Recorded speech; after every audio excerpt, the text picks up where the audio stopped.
আসসালামু আলাইকুম রহমতুল্লাহ। বন্ধুরা, আমার হাতে দেখতে পাচ্ছেন রুকিয়াতুল আমরজ, আমার লিখিত রুকিয়া সম্পর্কে একটি শ্রেষ্ঠ গ্রন্থ। এই গ্রন্থটি আপনাদের ঘরে থাকা দরকার। কেন দরকার? কারণ হলো, এই জগৎ সম্পর্কে আমি দীর্ঘ 16 বছর ধরে এই অঙ্গনে মেহনত করতেছি।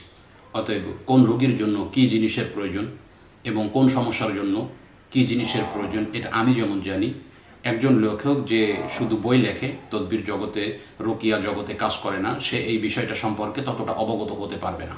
সেই দিক দিয়ে আমার বইগুলো অনেক শ্রেষ্ঠ। কারণ হলো, আমার এই 16 বছরের অভিজ্ঞতার আলোকে যখন যেই সমস্যাগুলোর সম্মুখীন হয়েছি, সেই সমস্যাগুলোর উপরই লিপিবদ্ধ করা হয়েছে এই রুকিয়াতুল আমরজ। কোরআন ও হাদিসের আলোকে বইগুলো লিপিবদ্ধ করা হয়েছে। অনেক ক্ষেত্রে আমরা ইউটিউবে অনেক রুকিয়া শুনতে পাই, দেখতে পাই। রুকিয়াগুলো আমাদের বাচ্চাদের উপর প্রয়োগ করার পরেও, আমাদের রোগীগুলোর উপর প্রয়োগ করার পরেও আমরা তেমন একটা ফায়দা পাই না।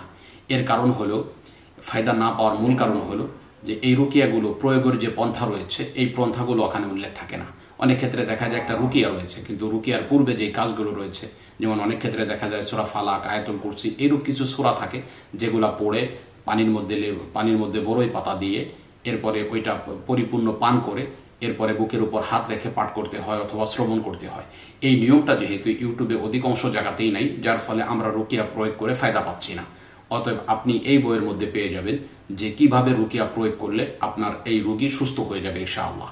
এবং আপনি এই বইয়ের মধ্যে পেয়ে যাবেন যে আপনার এই রুকিয়াকে যদি কোনো জাদুকর জিন বা কোনো জাদুকর নষ্ট করতে থাকে, তো এটাকে আপনি আরও শক্তিশালী কিভাবে করে তুলবেন, সেই বিষয়গুলো নিয়েও আমরা এর মধ্যে আলোচনা করেছি। এবং প্রথম অধ্যায়গুলোর মধ্যে মনে রাখার কথা হলো, প্রথম যেই অধ্যায়গুলো রয়েছে এইগুলোর মধ্যে প্রত্যেকটি রোগের লক্ষণ নিয়ে আমরা আলোচনা করেছি। আপনার জাদু হলে জাদুর কি কি লক্ষণ হতে পারে, জাদু কত প্রকার হতে পারে, শারীরিক অসুস্থতার জাদু, মানসিক অসুস্থতার জাদু, বিচ্ছেদের জাদু, এই প্রত্যেক জাদুর কি কি লক্ষণ রয়েছে, এই লক্ষণগুলো নিয়ে আমরা আলোচনা করেছি। অতএব এই বইটি যদি আপনার হাতে থাকে, আপনার যে কোনো অসুবিধার জন্য এটা জানার জন্য কোনো মুদাব্বিরের কাছে যাওয়ার কোনো প্রয়োজন দেখা দিবে না, কোনো রাকির কাছে যাওয়ার আপনার কোনো প্রয়োজন দেখা দিবে না। আপনি বই থেকে আপনি জেনে যেতে পারবেন যে আপনার কি সমস্যা হয়েছে এবং এই সমস্যাগুলো যদি দেখা দিয়ে থাকে তার জন্য কি রুকিয়া প্রয়োগ করতে হবে। এর মধ্যে সেই বিষয়টা নিয়ে আমরা দীর্ঘ আলোচনা করেছি। অতএব এই বইটি একটা দীর্ঘ, মোটা আকারে বড় একটি বই লিপিবদ্ধ করা হয়েছে, 208 পৃষ্ঠার বইটি। যে সমস্ত বন্ধুরা নিতে আগ্রহী, অবশ্যই আমাদের ডিসপ্লেতে দেওয়া নাম্বারে যোগাযোগ করে আপনার কপিটি আপনি সংগ্রহ করবেন। আসসালামু আলাইকুম ওয়া রাহমাতুল্লাহ।